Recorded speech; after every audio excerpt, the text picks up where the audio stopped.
Welcome to the Metaphorosis magazine podcast, your home for beautifully made speculative fiction. The magazine is edited by B. Morris Allen, and I'm your host, Matt Gomez. This week's story is The Azurian Shield by Karl El-Koura. Karl El-Koura lives with his family in Canada's capital city. He holds a second-degree black belt in Okinawan Goju Ryu karate, is an avid commuter cyclist, on a stationary bike lately, and works for the Canadian Federal Public Service. Find him online at www.ootersplace.com. That's OOTERSPLACE.com, or on Twitter at Karl El-Koura. That's KarlElKoura. Let's jump in.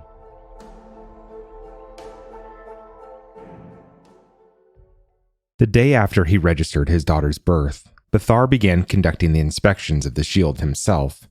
Every morning, about an hour before dawn, he rode out through the villages that surrounded the castle, past the fields of farmland, through the forest, finally to the old woman's hut, to give her whatever he'd brought that morning.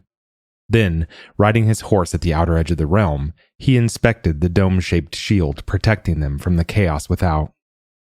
For 7 months, that precaution proved unnecessary.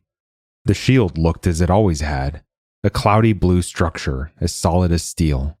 It glowed brightly during the day and dimly at night. He could circumnavigate it in about an hour, making sure he detected none of the signs of deterioration that Rion, the king's chief advisor and the last remaining mage in the realm, had taught him to look for. He saw nothing unusual, day after day of Aaliyah's young life. But, all of a sudden, that was no longer true. He'd ridden past a section on the northeast side, his glance dancing across the blue shield, when his mind registered something, and he pulled tight on the reins. He dismounted and walked back, eyes fixed on the ground for now, willing what he'd seen, thought he'd seen, to be a trick of his mind. Then he forced himself to look up. A crack had begun to form on the shield, like the shell of an egg that had been gently tapped, that still needed to be pulled apart. Bathar stepped back. No one liked being this close to the shield. Except for the tiny hut the exiled old woman had built for herself, the land at the edge of their realm was wild and uninhabited. The work of clearing out a perimeter around the shield, to ensure that no tree, shrub, or weed obstructed the view of the guards charged with inspecting it, was reserved for the vilest criminals, and those hardened men and women would often have to be punished severely before they would carry out their task. Even the members of the royal guard, the best soldiers in the realm, his own command, whose duty it was to inspect the shield daily, had been visibly relieved when he'd announced he would henceforth conduct those inspections himself. The shield had never bothered Bathar, though, just the opposite. As a young man, he'd volunteered to carry out the inspections. The shield kept them safe. Why worry about anything beyond it? He felt comforted when he could see the cloudy blue steel and know that it continued to hold back the chaos. But a cracking shield? He took another step back, blinking furiously. As he stared at the zigzag crack, starting at the bottom and reaching a few feet up the shield, all of the fears that kept others from traveling past the forest flooded into his mind. He imagined the crack growing, bursting open with a wave of screeching monsters, hungry, frenzied creatures that had been deprived of human flesh for hundreds of generations. In his mind, he saw a mass of fanged, upright bulls rush through the breach, their heavy footfalls shaking the ground, the shield collapsing around them in great chunks.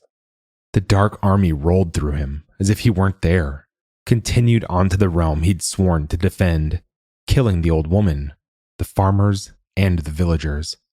Then those who lived within the castle walls, Senna and Aaliyah.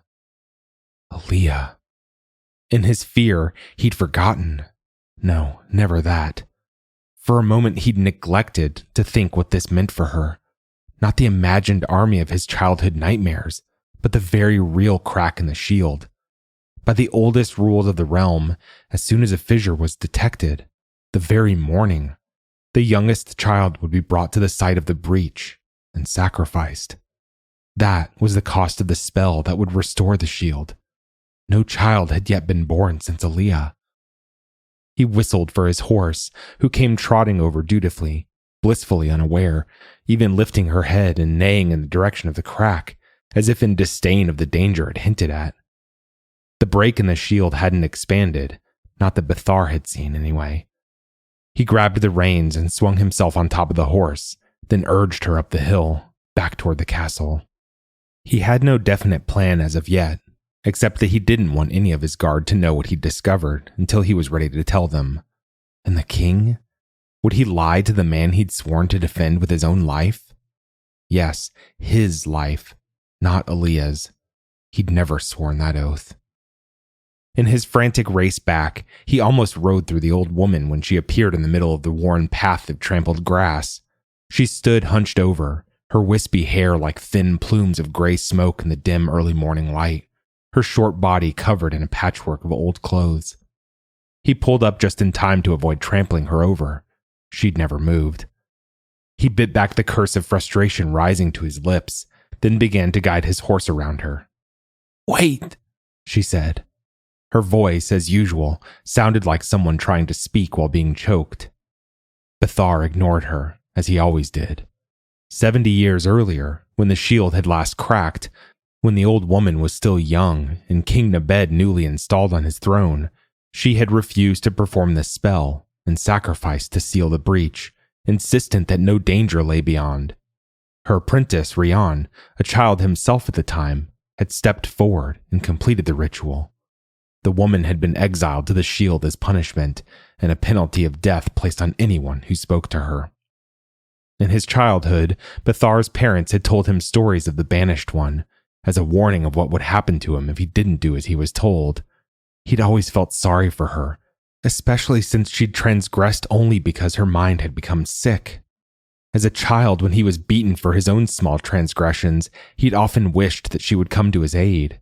She had been the greatest mage the realm had seen for many generations, before her mind had turned against reality. Some rumors, then and now, whispered that the old woman retained her powers. When he'd spotted her hut one morning while riding out of the forest, he'd resolved to do her a kindness in honor of his childhood sorrow at her plight. Bring her something to eat, a few apples he'd gotten from the market the day before, or freshly baked bread he'd picked up that morning. He'd initially left them at the door of her hut, but in the last few months she'd been outside, waiting. Often she didn't even thank him with words, just bowed to him, her wrinkled face spreading into a faltering smile. But she'd never before left her hut and come out as far as the makeshift road into the forest. Why, on this morning, of all days? He paused for a moment to look her over and make sure she wasn't injured. It was hard to tell with her. As soon as he'd met her, Bathar had understood why she'd never answered his childhood prayers for help. Would a woman with incredible powers choose to live a life of isolation and poverty in a wooden hut?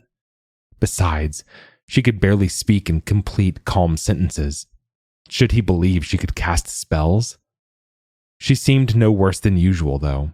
He cleared his throat and indicated with a toss of his head that she should move out of the way. "Bathar, please," she said. He swallowed. He hadn't realized she knew his name. "The shield doesn't protect us," she said. No, it imprisons us. Is the king dying? Speak to Dara. There is no danger. You see? It wasn't cast to keep out chaos. No. In the time of the first king, yes, it was cast over us." Bathar stopped listening. Some days the old woman thanked him for his little morning gift with her crumbling smile, and he left quickly. Other days, awful days, she tried to make him stay by pretending to whisper dark secrets. But he didn't have time for tall tales of mythical kings on a regular day, let alone this one. He nudged his horse past her as she continued to speak in her rushed, barely coherent way, as if the jumbled thoughts in her addled mind were all rushing out of her mouth at the same time and tripping over one another. On the ride back, he pummeled the question of what could be done, furiously attacking it from every angle. But he was no further ahead by the time he rode through the castle's gatehouse. He handed his horse to the groom at the stables, grunting in response to the young man's friendly greeting. Normally, he went straight into the keep after the morning inspections, but this decision was clear at least. Cinna needed to be warned. He walked quickly across the central courtyard to their cottage, keeping his head low. When he pushed open the wooden door, his wife said immediately, "You saw something?" She sat by the fire, nursing Aaliyah. He closed the door before nodding. "How much time?" Cinna seemed to grip Aaliyah tighter, as if she expected him to leap to her and rip their child out of her arms. "I don't know," he said. "The crack wasn't there yesterday." "They can't have her," she said. "I know." They looked down at the sleeping, feeding baby, the little face poking out of the blanket, the tiny fingers wrapped around Cinna's breast, the dimples in her knuckles. "What are we going to do?" Cinna said, raising her own hand to brush back a wisp of hair from Aaliyah's forehead. Bathar didn't respond. Decisions had always come easily to him before. As a young royal guard, he'd had faith in the shield, which had protected them all his life. In the same way, he'd had faith in King Nebed, who had ruled over the realm since before Bathar was born.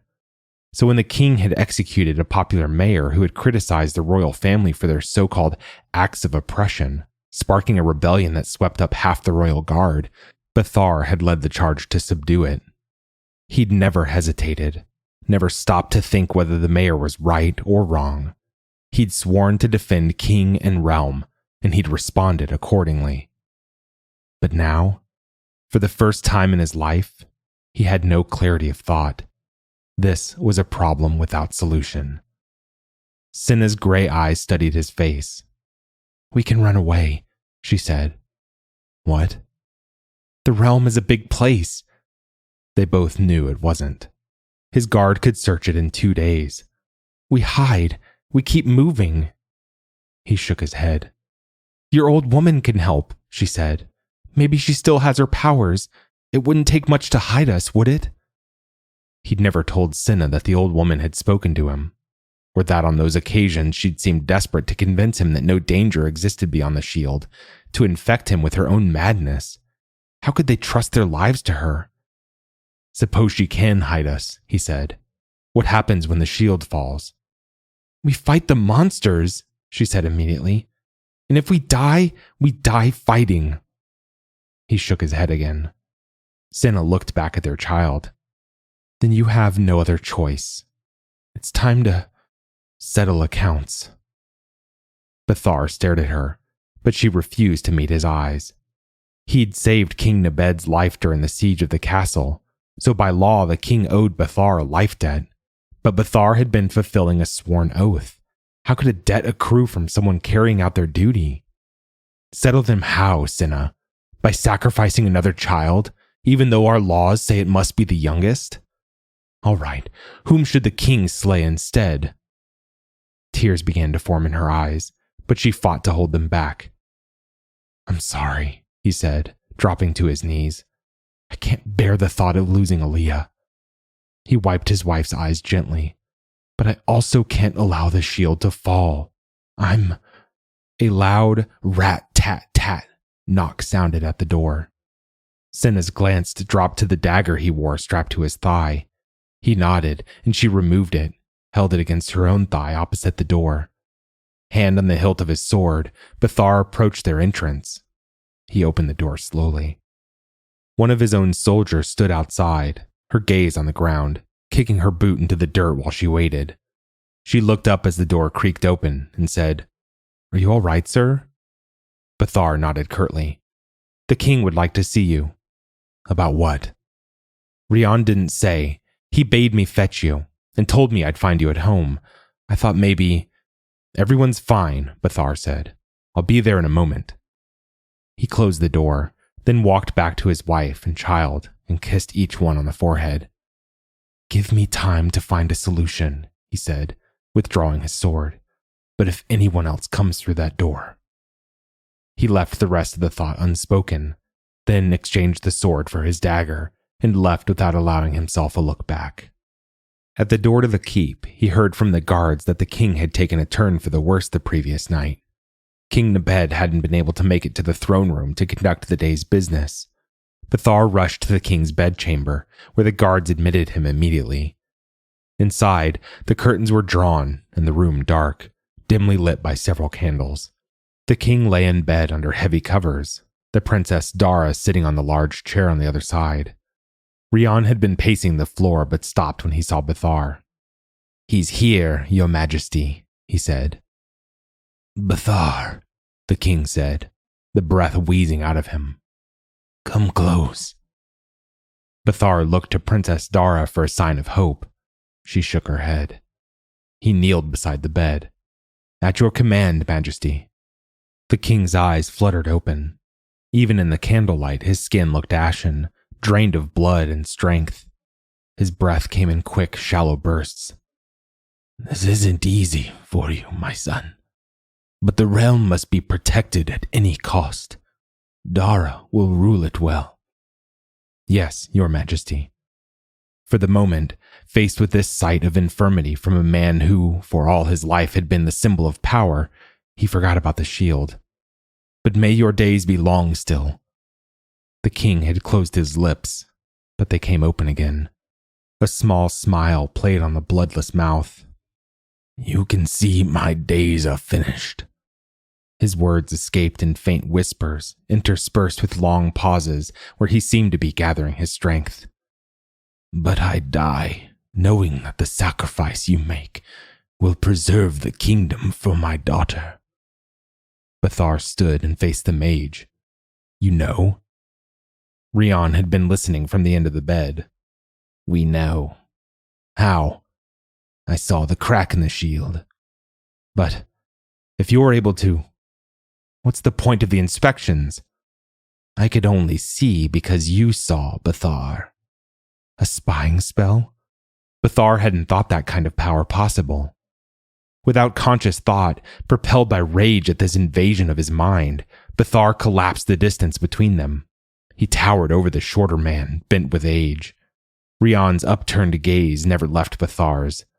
The cross scar, the intersecting diagonal slices like trenches dug into his face, always seemed deeper and redder when Rian was struggling to restrain himself. Bathar had never seen them more pronounced.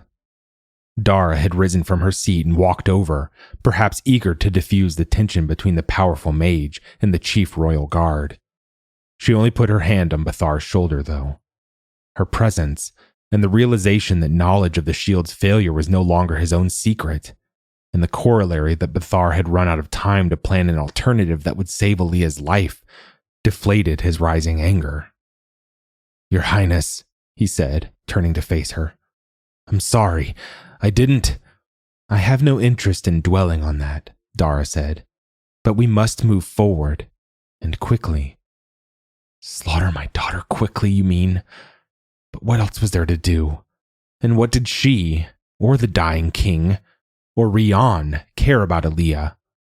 She meant the world to him and to Senna, but to them she was a child like any other in the realm, except that this child had been marked out for an early, unnatural death. Her blood to him was precious, but to them it was simple currency, a price to be paid. To them the realm was the world, not one tiny creature. So what else was there to do? An answer appeared in his mind. Blood, or death, or suffering was required for the spell? But Senna was right. It didn't have to be his daughter's. As he'd been wading through those thoughts, the door had come open, and 2 soldiers had stepped inside, not of his royal guard, strangely, but of the ranks who helped keep the peace in the realm. Bathar registered their presence without processing it. Dara and Rian regarded him warily. "Bathar," the king said. Something about the old man's voice, even beyond how faded it sounded, as if the shadow of death had started to creep into it already, sent a cold shiver through Bathar's body. He approached and bent down again. "No one expects you to witness the sacrifice," the king said. "I have arranged quarters for you and Senna in the keep. You can return to your cottage tonight." Feeling that his body was a spring that had been compressed beyond endurance, Bathar willed it to keep still. He looked up at Rian and Dara. On their candlelit, wary faces, he saw all the confirmation he needed. He'd been called here as a pretense to get him out of the way so that soldiers could be sent to his home to take Cinna and Aaliyah captive. He looked over his shoulder at the brutish soldiers. Likely 2 others stood outside the door, replacing his own guard, and more at the end of the hallway. He had the dagger he wore strapped to his thigh, but he'd given Cinna his sword and hadn't thought to replace it before coming to see the king. With just that small weapon, could he fight his way past 2, 4, 6 soldiers on his own? Not to mention a mage who had the power, so it seemed, to invade his mind without his permission or even his awareness. And even if he were successful somehow, despite his advanced age, Rian had not yet chosen an apprentice, as he was supposed to do, as the old woman had done with him when she was yet very young. If Bathar killed Rian now, and the old woman refused or was unable to make the sacrifice and cast the spell to seal the shield, then no one else could do it. Bathar would have sentenced everyone in the realm to a gruesome death. Well, more realistically, the moment he reached for his dagger, he'd be struck dead by Rian, who continued to stare at him without blinking, who was perhaps even now reading his thoughts. And he'd have lost any chance of saving Aaliyah. He would be dead, Aaliyah would be sacrificed, and Cinna, what would happen to Cinna? He filled his lungs with a deep breath and held it for a moment, then let it out and forced himself to nod. I understand, Highness. A dark, heavy, oppressive spirit seemed to leave the room at his words. He felt that even the soldiers by the door relaxed their stances. The shield must not fall, he continued, and spilled blood is required to restore it. Your Highness, I offer my life in place of my daughter's. The king opened his eyes. Some of the old man's strength seemed to come back in his voice. Do you think you're the first father in our history who's offered to trade places with their child? The law is clear, Rian said. If blood must be, the law is not arbitrary. It must be the child born closest to the time the shield begins to fall. Why? That question had never mattered before. It had been sufficient for Bathar to know that there was a mechanism to restore the shield should it begin to fail in his lifetime, and he hadn't stopped to give the details a second thought, until it was his own child at stake. They'd happily brought Aaliyah to Rian to register her, as required by law, on the first day after her birth. They'd seen it as a fun tradition, until it was done and they'd walked out into the courtyard that morning. Then he'd realized that the certificate of registration Rian had signed for Aaliyah could become her death sentence. Bathar had resolved to carry out the inspections of the shield himself. He vowed to begin doing so the very next day, and to not stop. Well, he hadn't allowed the thought to be explicit, even in his own mind, let alone when speaking to Cinna about his plan, to not stop until the registry showed a new baby in the realm.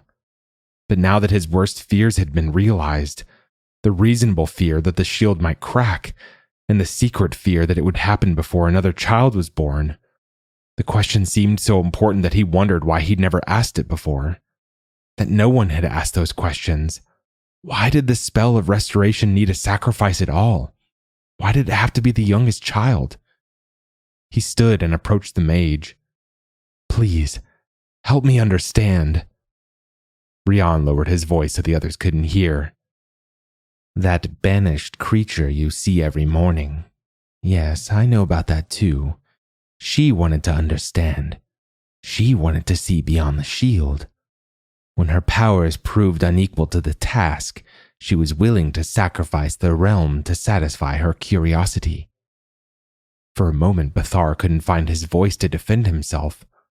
Then he whispered back, I haven't broken his commandment. I've never said a single word to her. She's just a crazed, lonely old woman.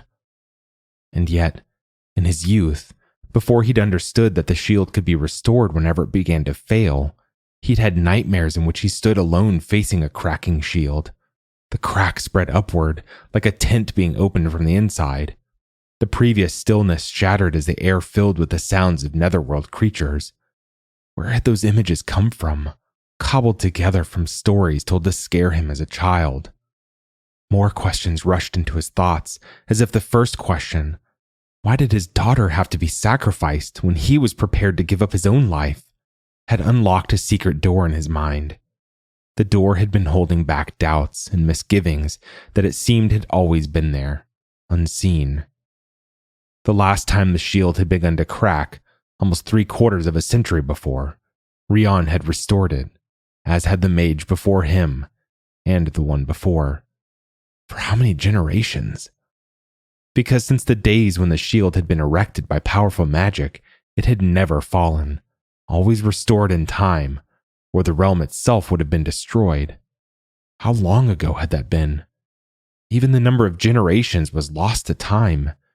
In all of their recorded history, even in the legendary stories of the first king, the shield surrounded the realm as always. What if the old woman had glimpsed a truth, mad as she was? What if the monsters beyond had died out in all of those generations, the chaos subdued in time? What if his ancestors had shut themselves in to survive a tempest, but the storm had passed, and they had no way of knowing? Was it wrong for the banished to wonder what lay beyond the shield? He said. Chaos, Rian responded immediately. Chaos once, but chaos now? Chaos always. Not good enough, Bathar thought, but didn't say. Not if it meant his child's life. He sensed, more than saw, the soldiers move closer to him. He returned to the bed and knelt beside the prone king again, but spoke in normal tones rather than the reverential whisper he'd been using. Highness, how do we know the danger persists? Let me report on what lies beyond. If I don't return within a set time, Rian will be ready to seal the shield. And what comes through during your set time, Bathar? The king said. My guard is ready to defend the realm. He'd promised Senna he would think of something, and now he had. It would give them a chance. At the first sign of trouble, you can... No, Princess Dara said. He turned to her sharply. But... She raised an eyebrow. Highness? He said to Nabed in frustrated desperation, then immediately recognized the mistake he'd made in appealing to the dying king over Dara. You are too valuable to the realm, Bathar, she said. Princess, She has spoken, Bathar, the king said. Do not test our patience further. Frustration and desperation had pushed him into insulting the princess, and now a new wellspring of those feelings propelled him even further. You are still the monarch, he said, standing and looking down at the king, and you will grant me this request. Watch yourself. I demand repayment. The dark spirit that had departed only minutes before returned with renewed vigor, filling the air and making it heavy. The sudden invasion of that spirit also stole whatever response the king had been preparing to make. He shut his mouth, but his yellowed eyes filled with disgust. After he'd saved his life, the king had demanded that Bathar ask him anything, up to half the realm's riches, he'd said. Bathar had refused reward for doing his duty. Now he understood why the king had been so adamant. He'd wanted the debt paid, at a price he'd set himself. The king had relented only reluctantly.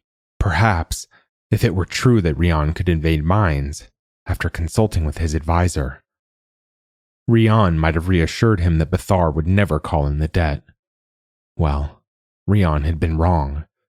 The thought comforted Bathar. My life is almost at an end, the king said, and isn't worth what it once was. You, however, Bathar, are valuable. You will defend my daughter when she ascends to the throne, if she'll still have you. And you will help defend the realm at the shield's breach until we restore it. Bathar didn't understand. The king seemed to be saying yes and no at the same time. He waited for the slow words to emerge. If you can convince her to accept, I will allow your wife to go through the breach. If she refuses, however, the debt is repaid. The thin lips twisted into a sneer as the king watched the changes that must have been visible on Bathar's face, He didn't believe the stated reason. No one man was so valuable to the defense of the realm. No, this was the king's cruelty asserting itself, the cruelty that had sparked the rebellion that Bathar himself had helped quell.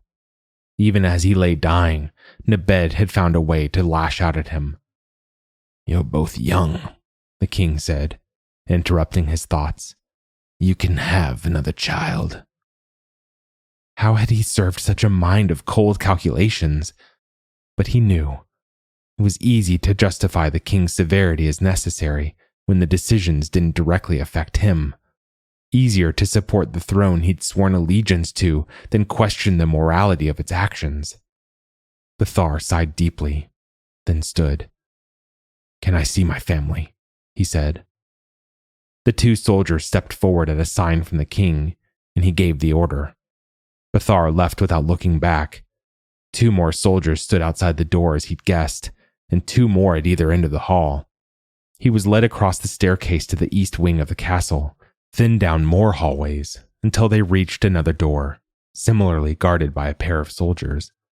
They stepped aside to allow Bathar to enter. Inside, Senna paced the large room, while Aaliyah slept curled up in the middle of the bed. Senna turned a ferocious look on him when he opened the door, which resolved into joy.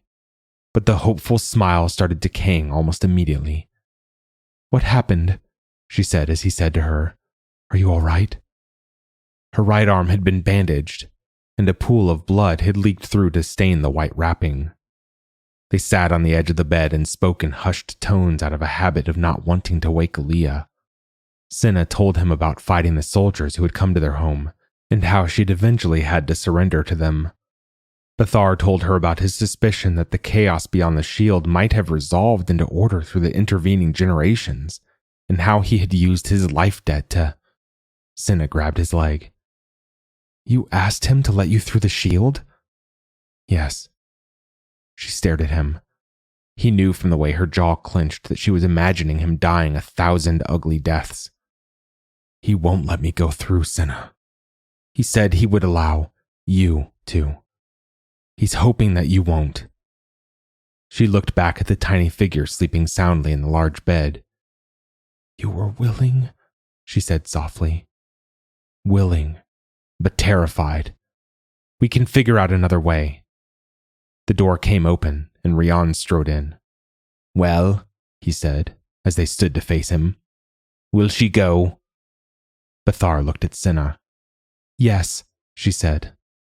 "Fine," Rian said, then tossed a disdainful sneer at Bathar. "The king has allowed this concession as payment in full for a debt no subject should hold over his sovereign." "I'd like some time to," Bathar began. "The crack has started to spread. We ride out immediately." He faced Senna. "My assistants are already carrying out the stone of sacrifice. We'll overtake them, and you'll have until they reach the shield to leave our realm, if you can go through with it, and return. If you do return." How do you know it started to spread? But in asking the question, Bathar realized the most probable explanation. Rian had not cast a spell that could invade the mind of an unwilling subject. He'd commissioned a spy to follow Bathar on his inspections. That spy had opened his mind to Rian and allowed him to see the crack that morning, and he saw it now, spreading. Rian's disdainful sneer turned into an amused smile, and then a puff of air escaped his mouth, as if that were the only response Bathar deserved. Senna had gone around the bed and picked up Aaliyah, cradling her to keep from waking her. "She rides with me," Rian said, extending his arms. Senna and Bathar exchanged glances. "That creature will save our kingdom," Rian said. "No harm will come to her before we reach the shield, believe me." After another moment of hesitation, Senna placed Aaliyah in Rian's arms. In the central courtyard, a retinue of 24 regular soldiers waited on 24 horses. Attendants brought the princess and Rian their own steeds. "My guard can best defend against whatever comes through the shield," Bathar said, looking up at Rian. The old man shook his head. "They are needed here. We cannot delay. Here come your horses, and swords for you and Senna, in case a sword can even help on the other side. You take the front." They rode in silence. A line of 12 soldiers separated Bathar and Cinna from their daughter. Rian rode beside Princess Dara, and the remaining soldiers drew up the rear. After 20 minutes, they overtook the caravan transporting the sacrificial altar, a pair of mules pulling the wagon on which the concave table had been placed. It looked like an oversized creche with ornate golden legs. Bathar resisted the temptation to stare at it as they rode past. When they arrived within sight of the shield, Bathar drew in his breath.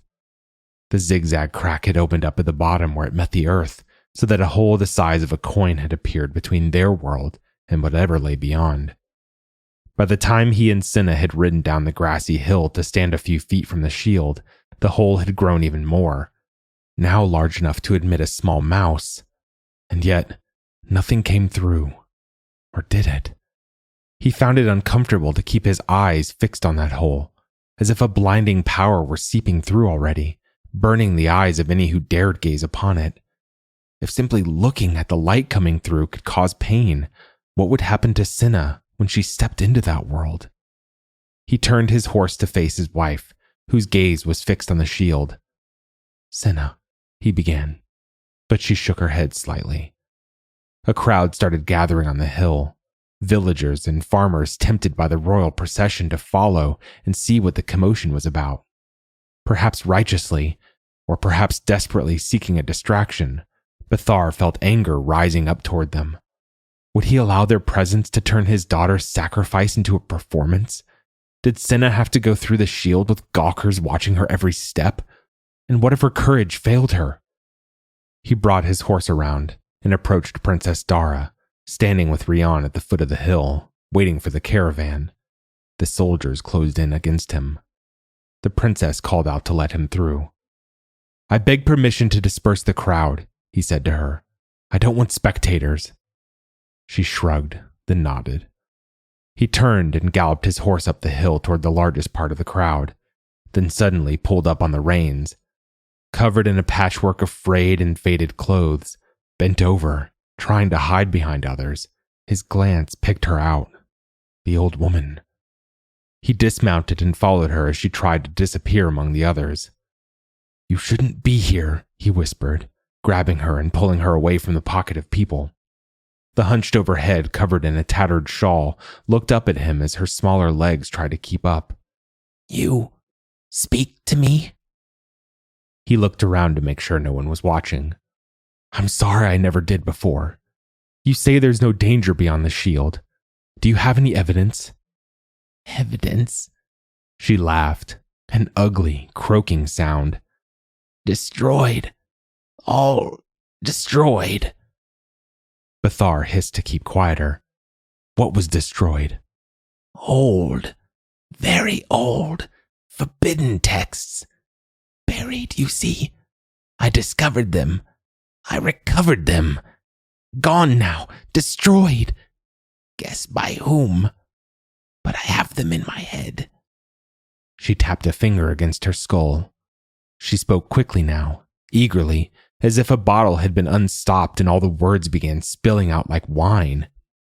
"We did not cast the shield. 6 other kingdoms cast it over us, to protect themselves from us. You understand? We caused great suffering in those days, and our cruel king vowed to never rest until he ruled all of the realms. So their greatest mages united to imprison us in the shield. It would fall once the king died and was replaced by a new monarch, as long as that one renounced cruelty." She began to cackle. "It didn't have the intended effect. When he saw his mages were powerless to destroy the shield, the king buried the truth. He insisted that the shield protected his realm, destroyed all of our previous records, and began to call himself the first king." She cackled again. "Be quiet," Bathar barked, keeping her moving. "How certain are you that those things are true?" "My life." She spoke quietly now, deflated again.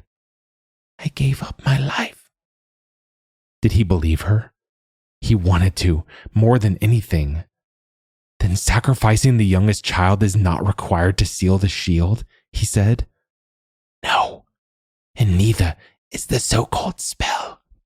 Any cruel act under the authority of the new ruler would suffice. You see, our laws are arbitrary. Bathar continued to stare at her. Her mind didn't seem as addled as he once thought. You said you discovered old texts, protected scrolls, buried in jars, secretly in the time of the first king. In the deepest part of the forest behind the castle, I sensed their magic. Not a mage in a dozen could have found them, but I could. I did. Not a mage in 100 could have opened the jars, you understand. Bathar nodded for her to go on. She seemed like a child desperately seeking approval. My mistake? I brought the truth to Narrated, prince of the realm then, because I believed he would be more reasonable than his mad father. Narrated destroyed the scrolls. Why? Fear, she yelled. Generations of it, deep in our blood. He said the scrolls were a hoax by someone. He implied me, who wanted to see the realm destroyed. Instead, he had the scrolls destroyed, forbade me or anyone from speaking of them again. It didn't matter at first, but soon the Mad King died and Narrated ascended to the throne, and the shield began to crack, and I begged for permission to allow us a glimpse, to prove the truth. He refused, and he exiled you. The old woman shook her head, smiled impishly. He tried to have me killed. The scoundrel Rion wasn't born with that double scar. I exiled myself to watch over the shield. I've been waiting for this day ever since. Bathar stopped looking around furtively and focused all of his attention on the old woman. He held her face in his hands to stare into her eyes. Then there is no danger beyond the shield? You're sure? She leaned her face against the warmth of his skin. He suddenly remembered that she hadn't felt human touch for 7 decades. No more than inside the shield, she said, her voice now soft and calm. Less. Then why does it hurt to look at it? The gummy, toothless mouth opened in a smile. She looked past him at the shield. I wanted to live long enough for a glimpse of that world. She stared at it for a while as he continued to study her face, still trying to decide if she was crazy or telling the truth, and if he could risk Senna's life on his assessment. It hurts your eyes, young man, she said, because the light is brighter there. We have grown accustomed to darkness. A murmur from those around him made him look over his shoulder, back down at the shield. The hole had grown significantly. If a mouse could have squeezed through before, now something the size of a large cat would have been able to dart into their world. He told the old woman to stay hidden in the crowd, then whistled for his horse. Bathar rode down to Rion. The soldiers seemed to accept now that he didn't intend harm and allowed him to approach. Aaliyah began to cry for him, and reflexively Bathar reached out for her, but Rion shook his head. Why does nothing come through the hole? Bathar said. If chaos reigns beyond, why isn't it spilling into our world already? The satisfaction on Rion's face made him realize how desperate he must have sounded. You do not have to sacrifice your wife to the darkness. I just want to understand. A horn sounded, announcing the arrival of the caravan and ordering the crowds to make way for it. As Bathar watched, the mules crested the hill. Once the stone is set up, Rion said, the ritual will be completed. No, Bathar said. The king... Dara spoke up. We can't risk the realm. She motioned toward the hole, which had grown even more, but still not enough to admit Senna. It is in the hands of the gods. Bathar's horse turned one way, and then the other, working out Bathar's own nervous energy. None of his royal guard had been allowed to accompany them, although his guard could best hold back whatever chaos spilled out. And to do what? Protect the dying king? No. Rion and Dara had never intended to allow Senna to leave. Sensing trouble, the soldiers closed in around Rion and the princess. He took a deep breath and guided his horse back toward Cinna, who stood staring at the growing crack in the shield. "They won't wait," he said. "Once the stone is in place, they're going to sacrifice Aaliyah." Cinna looked up at him. Something had changed in her. She'd been staring resolutely at the hole, the painful bright light Rian called darkness, and in her unblinking eyes he saw none of the things he expected. No trepidation, no fear, no anxiety. Only resolution. Not a muscle moved on her face as she looked at him. Looked through him, he felt. Now that the caravan had arrived, the soldiers dismounted their horses, and with Princess Dara and Rian at their center, began moving closer to the crack in the shield to prepare for the sacrifice. Cinna watched them pass by silently. Then she leapt onto her horse and rode out toward the foothill, yelling, "By leave of our king, ruler of this realm, I have been granted permission to cross that threshold." Bathar followed, and soon he understood what she was doing. The crowd had begun to approach to hear the message Cinna was shouting as she rode back and forth. A panicked murmur went through them. They'd come out of curiosity, which had turned to fear as they saw the crack in the shield, but the soldiers had reassured them. Now they were waiting to see a once-in-a-lifetime event, the sealing of the shield. But one of their own people, choosing to cross over, wasn't a lifetime event. It had never happened in the history of their realm. The anxious, pressing people slowed the descent of the caravan so that the horn had to be blown repeatedly. "Can't you see with your own eyes?" Cinna now yelled. "There is no danger." She repeated the words like a mantra. Then, finally turning her horse around, she called out, "Come and see!" The crowd was thrown into confusion. Some people, more than Bathar would have imagined, began to pull away from the others, to follow Cinna, approach the breach, see for themselves. Another group seemed to be chasing the first to pull them back. The better part of the crowd retreated a little further up the hill, perhaps afraid the approach of their fellows would finally cause whatever was waiting on the other side to come pouring through. Bathar looked for the old woman, found her being jostled by the waves of people as she tried to push forward. He rode toward her, then dismounted and helped her onto his horse, where she'd be safe from being trampled to death. "She's going through the shield," the old woman said, excitedly, reverentially. The caravan was almost down the hill. He swung himself back onto the horse, grabbing the reins around the old woman to keep her steady, and galloped forward, cutting through the smaller crowd. A line of a dozen soldiers stood in front of the breach, masking it, but they faced inwards, their backs to the shield. Just in front of them, the remaining guards formed a circle around Rian, still holding Aaliyah protectively, and Princess Dara. Cinna was on her feet and trying to press through, but two soldiers had stepped forward to hold her back. Bathar rode up beside her horse and handed the reins to the old woman as he dismounted. The smaller crowd was filling in the space behind them. The caravan's horn sounded again, more angrily. It was almost on top of them. He approached the soldiers, two more stepping forward to meet him. Behind him, more than 30 or 40 of the villagers and farmers had gathered. They were young, strong, brave, but wary.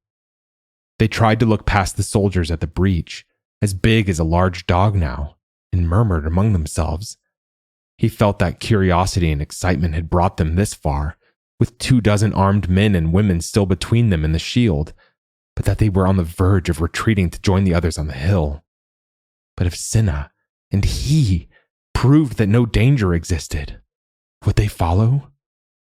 In a loud voice he yelled, "You will honor our king and his wishes! You will allow us to cross to the other side!" Rian turned his head to Dara and whispered in her ear. The princess touched the shoulder of the soldier in front of her, who moved out of the way. She stepped forward and said, just as loudly, "You dare speak of honor? You who have broken my father's law!" Her glance jumped to the bundle of rags gathered on his saddle, and a spasm of displeasure seized her features.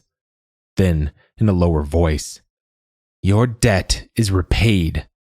You will not be killed for this disobedience, though you will live like her as a banished one. Highness, don't you want to know what lies beyond? Her glance now jumped to Cinna. What will a mother say to save her child? There is nothing beyond the shield but chaos. She would save one child and bring ruin to our kingdom. The horn sounded right behind them, and Bathar turned desperately to see the smaller crowd parting to admit the mules carrying the stone table. He grabbed Cinna by the arm and led her back to their horses. They won't believe you even if you go, he said. They'll say it's a trick, a lie. You were corrupted by the darkness. It won't matter. She looked over her shoulder. Then we fight. We're outnumbered, he thought, but didn't say. They'll kill us. The heavy stone altar with its large, curving legs had been placed on the ground. Rian set Aaliyah down in the middle of that cold, dead table. Over the neighing of the anxious horses and the rumbling nervousness of the crowd, Bathar could hear his daughter's unhappy cries. Rian lifted up a long, golden dagger. Then his voice bellowed out, deeper and stronger than Bathar had ever heard it, speaking the words of incantation, at the end of which he'd plunged the knife into the tiny body. One moment Bathar had been despairing, certain they'd run out of options. The next, he knew only that his daughter wanted to be picked up, and that nothing more than a circle of soldiers and the possibility of death stood in his way.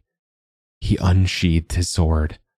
Without a word, Cinna did the same. They fought desperately, Bathar keeping one ear on Rian's voice, unsure how long the incantation would last. Finally, they were almost at the stone table, and with a cry from deep within his belly, Bathar descended on the next soldier, the only one, for the moment, standing between him and Rian. The soldier fell backward, his head cracking against one of the golden legs. Rian stopped speaking, and his cold stare dropped to meet Bathar's. With one arm, Bathar leveled his sword at him, while he reached out for Aaliyah with the other, his gaze never leaving Rian's. The old mage smiled, then flicked his head to one side. As if obeying a wordless command, the sword flew out of Bathar's hand. Before he could register what had happened, Bathar saw Rian plunge the dagger through the air. Bathar leapt forward, or tried to stop or deflect or absorb the thrust. But his body didn't react. Rian had immobilized him, and now he would stand, helpless, and watch his daughter be killed.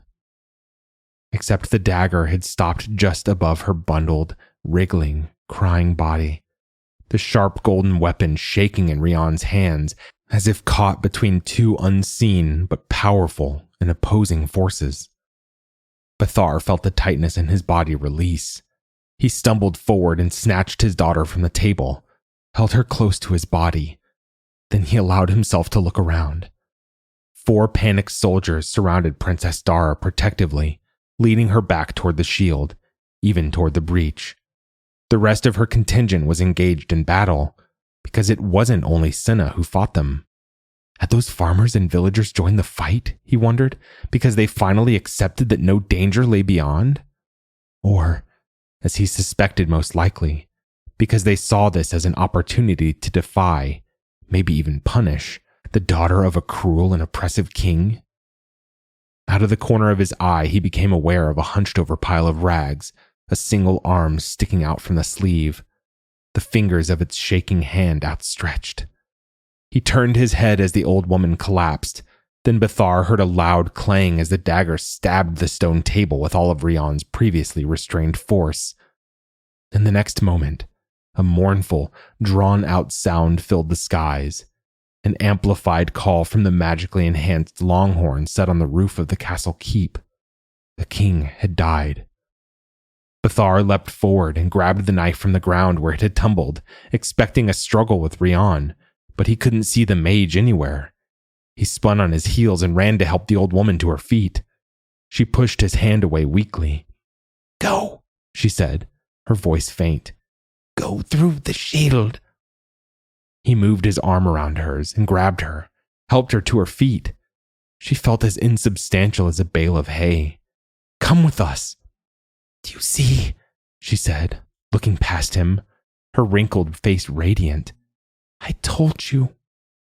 He followed her gaze.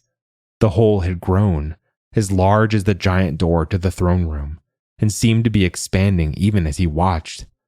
Beyond it lay another world, a bright world, an expanse of green grass and large trees.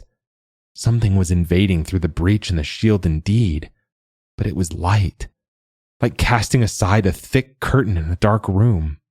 The world beyond was almost too bright to look at. "Please, come with us," he said. Her hand dropped to touch the side of Aaliyah's face, who giggled in response.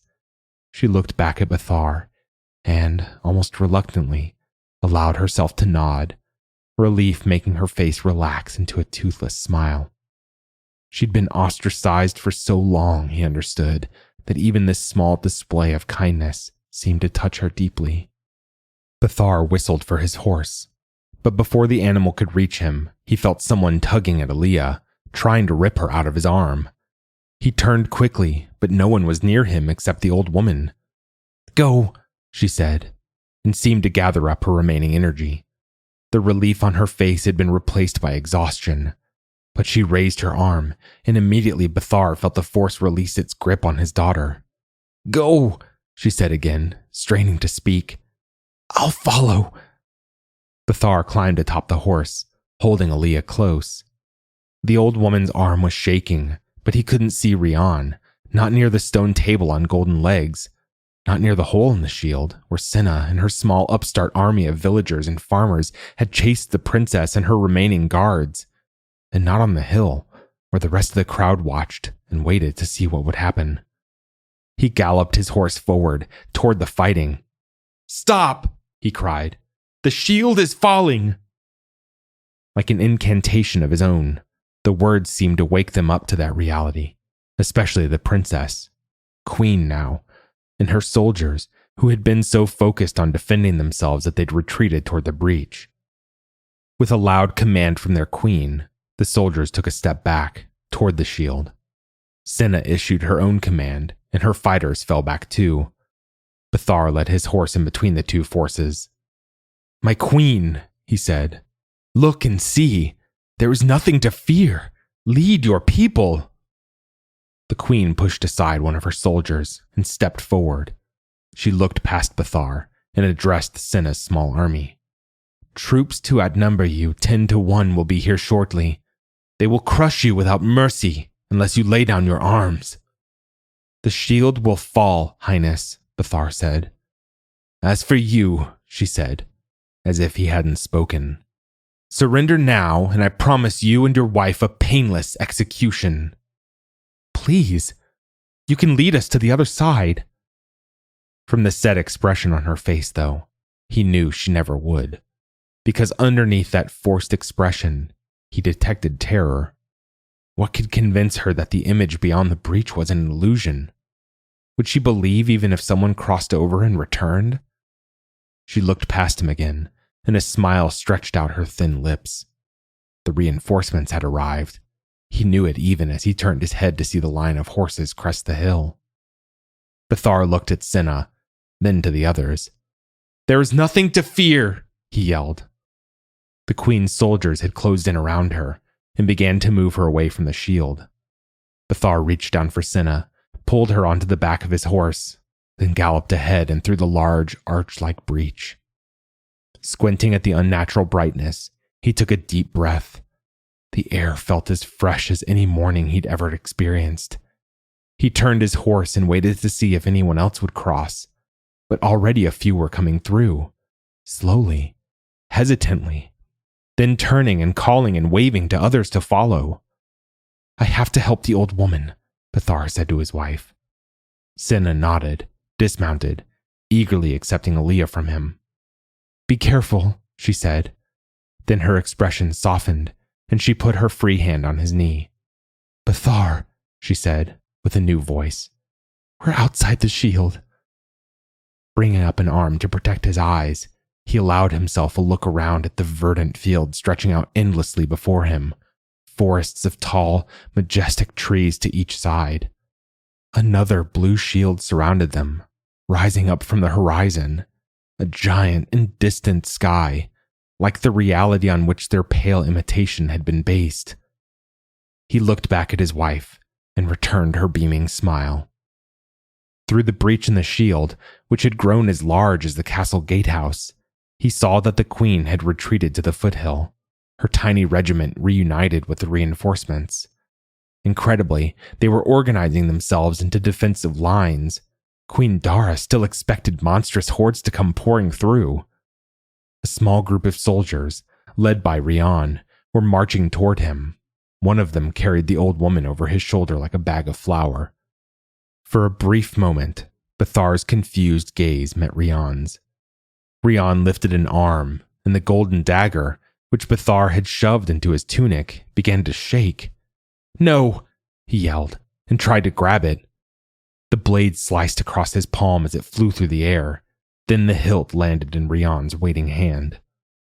Now Bathar understood. They weren't marching toward the breach, but to the stone table. They were bringing the woman there to sacrifice her. Despite what was written in the law, Rian had convinced the queen that the death of the old woman would suffice to seal the breach. Desperately, Bathar tried to nudge his horse forward, but his arms and legs didn't respond. He'd been immobilized again. To watch the old woman die and do nothing?